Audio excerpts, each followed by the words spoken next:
Donc c'est la suite de la vidéo, ça commence comme ça. Alors ça commence comme ça commence par le fait aussi de justement ne pas fermer ces capteurs de rechercheurs d'âmes sœurs une fois après le mariage. De la même manière qu'on cherche encore un peu la robe de mariée après s'être marié, eh bien des fois on reste en mode plaire aux hommes, chercher un homme, enfin chercher des qualités chez les hommes, regarder, parler, discuter, échanger avec un homme et tout ça qui n'est pas son mari. Alors qu'on a trouvé l'âme sœur, alors qu'on est marié. Si je suis passé sous le dé nuptial avec une personne, d'accord, d'après la loi juive, c'est-à-dire avec la ketouba, avec les deux témoins, avec le rabbin, par la rabbanoute, en passant par la rabbanoute, si je suis marié d'après la loi juive, c'est le tampon du Créateur que nous sommes faits l'un pour l'autre. Le tampon du Créateur que nous sommes faits l'un pour l'autre. Donc il se peut qu'il y ait un gros travail. En général, chez la plupart des gens, il y a un gros travail à faire pour pouvoir créer un rapprochement entre nous, pour pouvoir petit à petit s'entendre et s'équilibrer.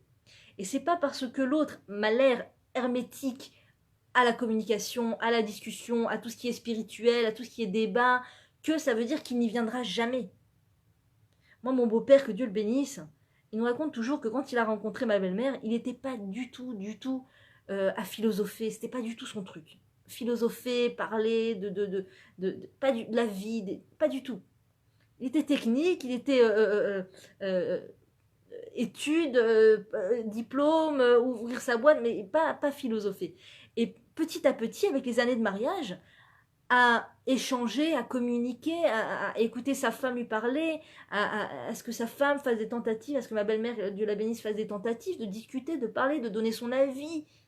Il en est arrivé, pas seulement à se mettre à philosopher, à aimer parler de la vie, philosopher, regarder la vie, observer la vie, comprendre le fonctionnement des choses.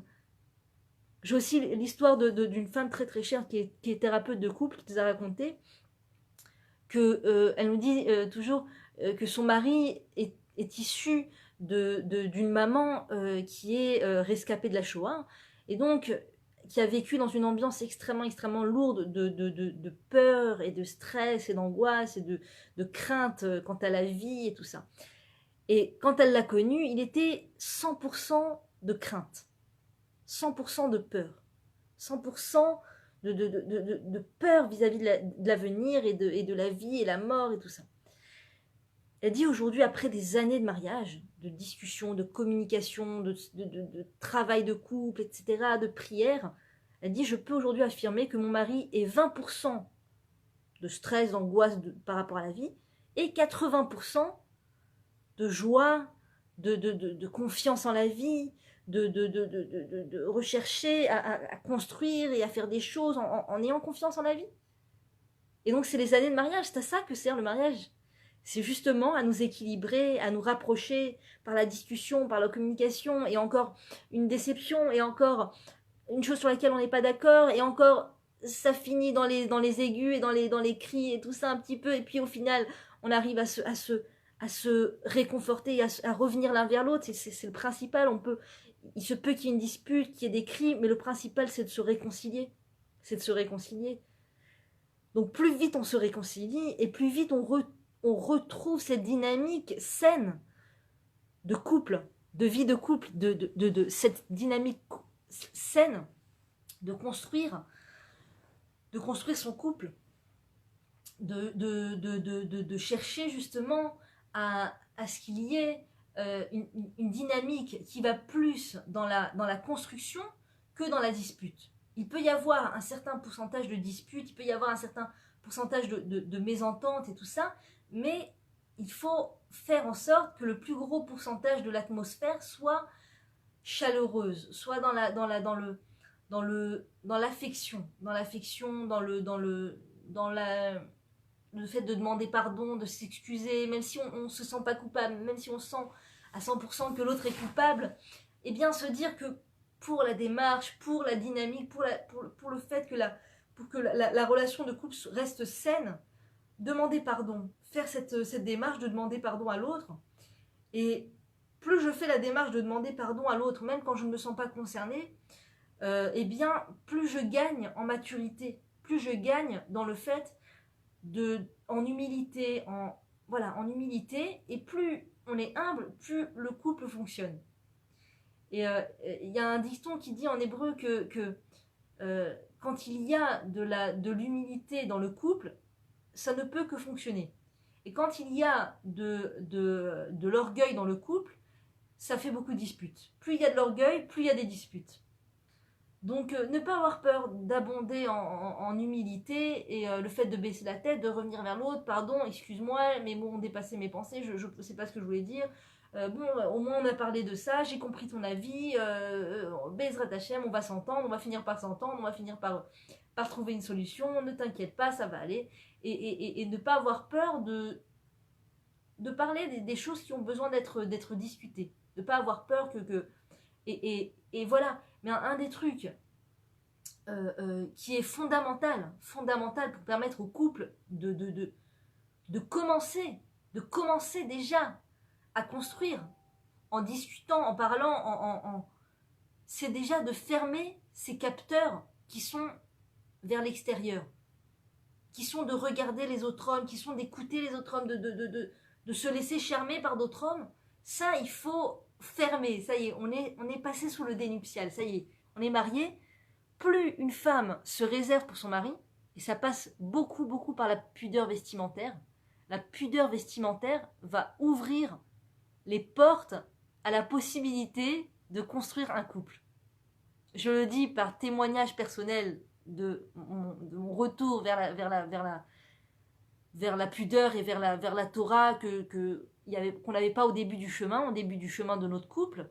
Il n'y avait pas de conscience de pudeur, et je peux dire, en ayant vécu dans les deux situations où il y a une inconscience totale du monde de la pudeur et passé avec toute une prise de conscience, avec toute une souffrance dans l'histoire du couple et dans l'histoire de ma vie personnelle en tant que maman, en tant que femme, etc. Une lourde souffrance, Dieu merci, que le Créateur m'a envoyée, qui m'a permis de toucher le fond pour pouvoir rebondir et revenir vers Hachem, et donc commencer à écouter des cours de Torah, commencer à mettre en pratique ce que j'étudiais. Je peux dire, en étant passé d'un monde où la Torah ne fait presque pas partie de ta vie, uniquement les traditions, le traditionnalisme, ce qu'on sait, le Shabbat, bon, et la pureté familiale, comme on a appris, bon, ce qu'on sait sur le bout des doigts, voilà, mais voilà, sans plus, à une vie où je recherche vraiment à mettre en pratique les lois de la Torah, même si ça n'est pas confortable, que ce soit les lois de la pudeur, les lois de la cacheroute et tout ça, même si c'est nouveau, même si c'est pas confortable, ce que j'apprends, je le mets en pratique et je cherche à apprendre, je change complètement de source, je passe des médias hollywoodiens, des médias non juifs, de films non juifs, etc., de mauvaises influence dans les magazines, etc., à une influence de Torah, de cours de Torah, etc., je peux vous dire que pour avoir vécu les deux, et je ne suis pas la seule à témoigner de ça, c'est le ciel et la terre. C'est pas shoot, le ciel et la terre. Le ciel et la terre, le ciel et la terre. Et c'est là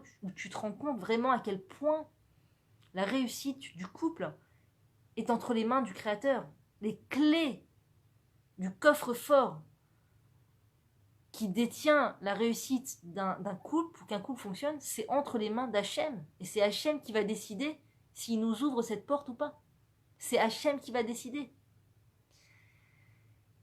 Et c'est à croire que pour pouvoir accéder à toute cette bénédiction, toute cette bracha, eh bien, le dress code, c'est la pudeur. C'est la pudeur. En malasot, c'est la pudeur. Je sais que c'est énervant, que ça paraît fatigant, tout ça, mon mari n'acceptera jamais, c'est dur, on n'est pas extrémiste, un peu, d'accord, pas trop, faut pas exagérer, et on va pas mettre la burqa, ou je sais pas comment ils appellent ça, là on va pas mettre le truc de la tête jusqu'au pied, c'est trop, c'est extrémiste et tout.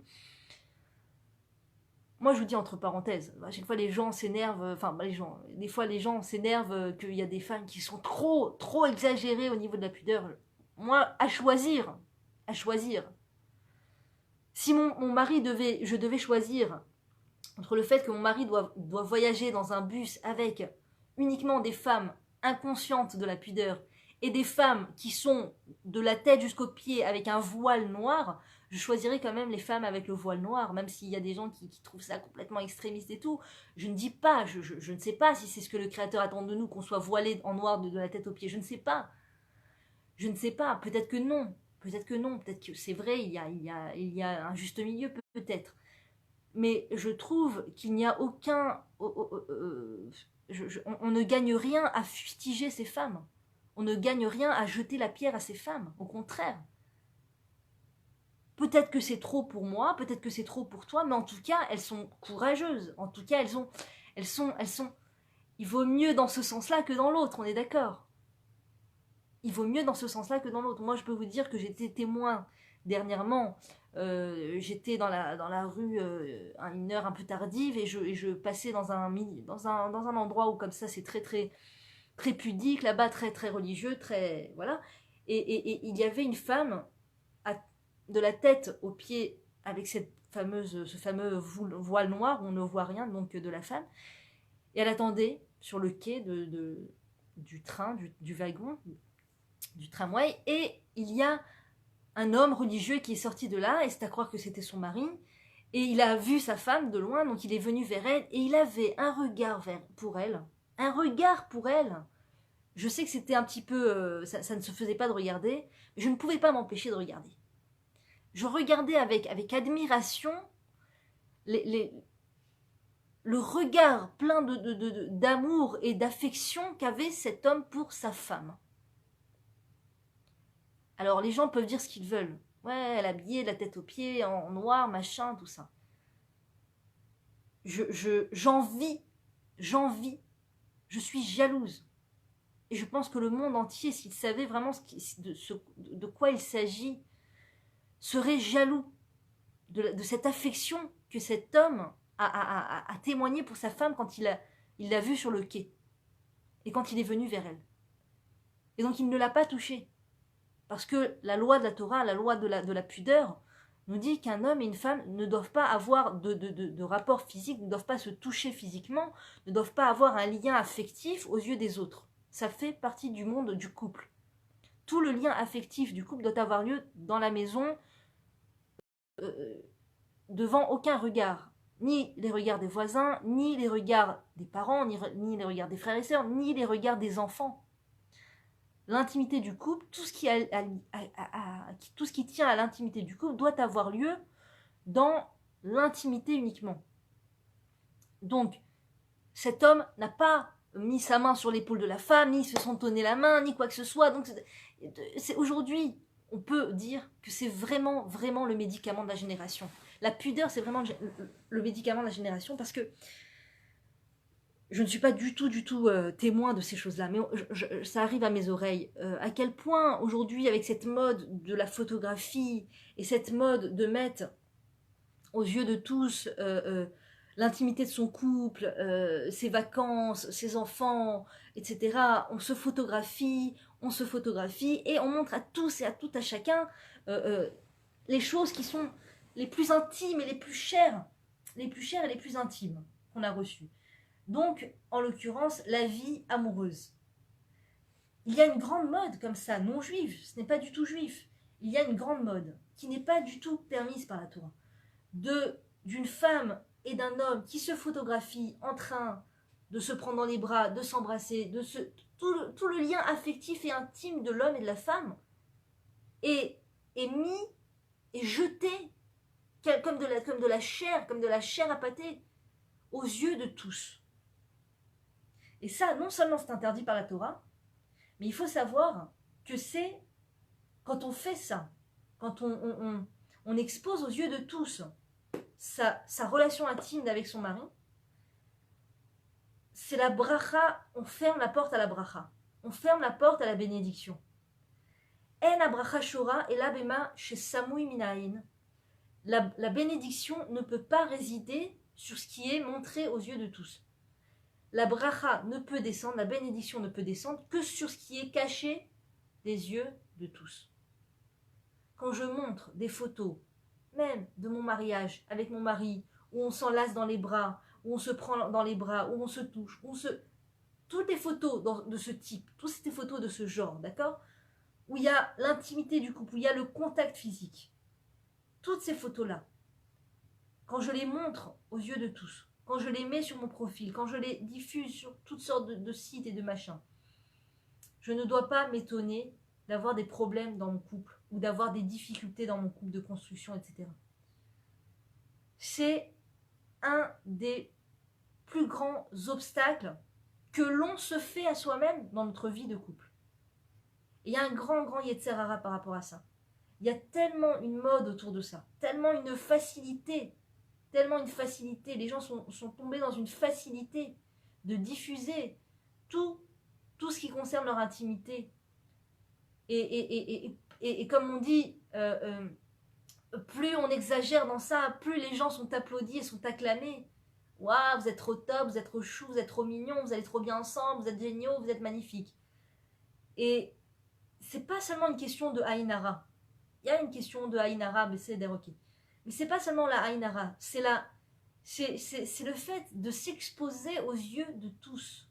Le fait de s'exposer aux yeux de tous, ça comment dire,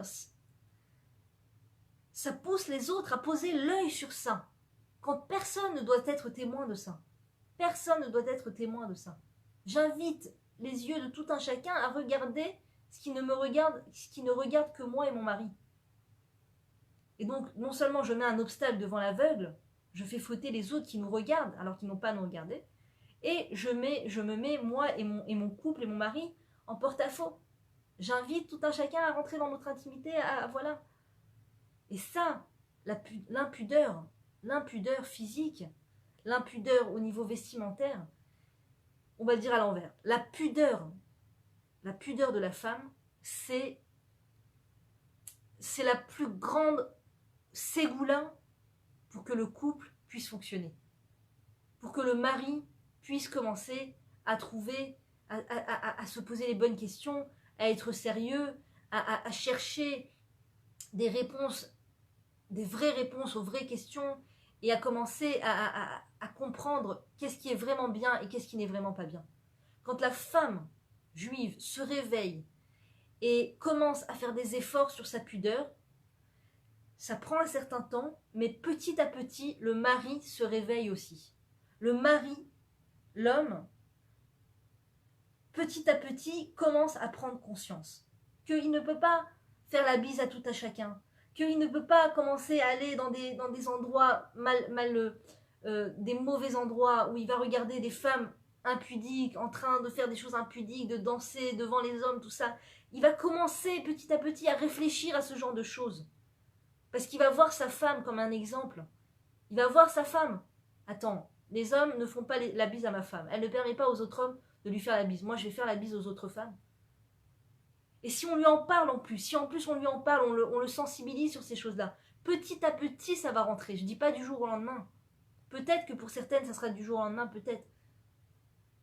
Mais ça peut prendre aussi du temps, et la prière joue aussi beaucoup.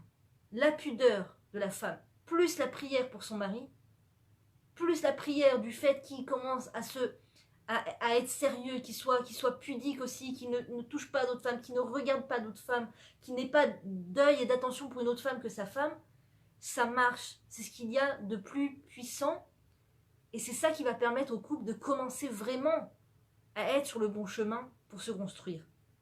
Et la plupart des couples passent par ça. Beaucoup de couples passent par cette difficulté d'avoir du mal à se construire et du mal à se trouver, du mal à communiquer, du mal à se cimenter. Beaucoup de couples passent par cela. Et malheureusement, quand la femme pense que le problème est chez son mari, le problème est chez l'autre, eh bien, malheureusement, ça n'avance pas. Ça n'avance pas. Ça va même à reculons des fois. C'est à la femme de prendre son courage à deux mains et d'avancer dans la pudeur physique, dans la pudeur vestimentaire, de faire encore un pas et encore un pas. Et tout ce qu'elle arrive à prendre sur elle, c'est aimer du Créateur, c'est aimer d'Akadosh Baruch Hu d'une façon qu'on ne peut pas imaginer. On ne peut pas imaginer à quel point le Créateur aime ça. Il aime quand sa fille s'habille pudiquement, alors que toute la terre entière lui dit de faire le contraire. Les films, les médias, tout ça. Bien sûr aussi, pour réussir à tenir le coup, pour s'habiller pudiquement, il faut aussi fermer la porte à tous ces médias non juifs, à tous ces films non juifs, tous ces romans non juifs, etc. C'est très dur quand tu te nourris de la mauvaise nourriture, de faire le pas, d'avancer dans la Torah et dans la spiritualité. C'est très très dur de faire les deux en même temps. Très très dur. On ne peut pas, c'est ou ça ou ça. C'est ou ça ou ça. Ou je choisis je ne peux pas être entre les deux.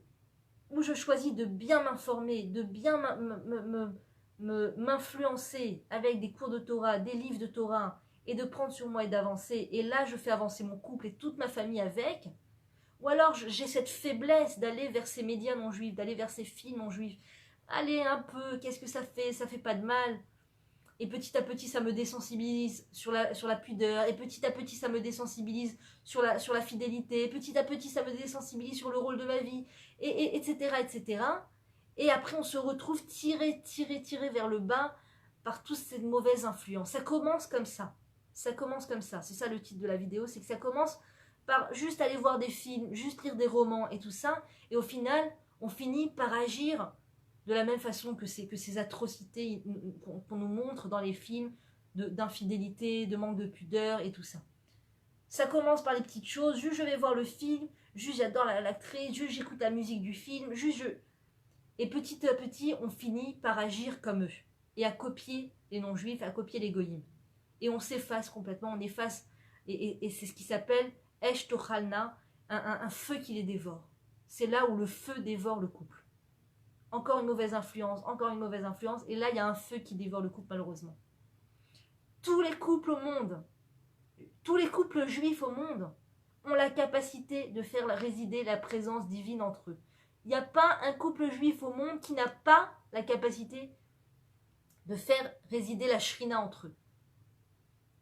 Et c'est à la femme de prendre sur elle petit à petit et d'avancer et de ne pas écouter toutes ces philosophies non juives. Voilà, on se rapproche de Hanouka, on doit faire le ménage de toutes ces philosophies non juives. Vous ne pouvez pas savoir le nombre de séparations entre les hommes et les femmes qui sont issues d'une mauvaise philosophie.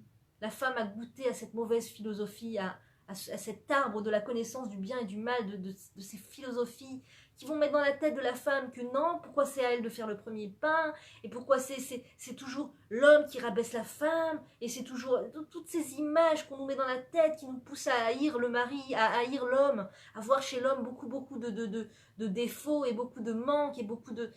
Il faut faire très attention de ne pas tomber dans ces mauvaises philosophies qui sont maladives et contagieuses. Quand les gens tombent dans ça, après leur façon de parler devient contagieuse et maladive malheureusement sur leur vision du couple, leur vision de la femme et leur vision de l'homme qui sont faussées, qui sont pipées parce que l'influence est faussée.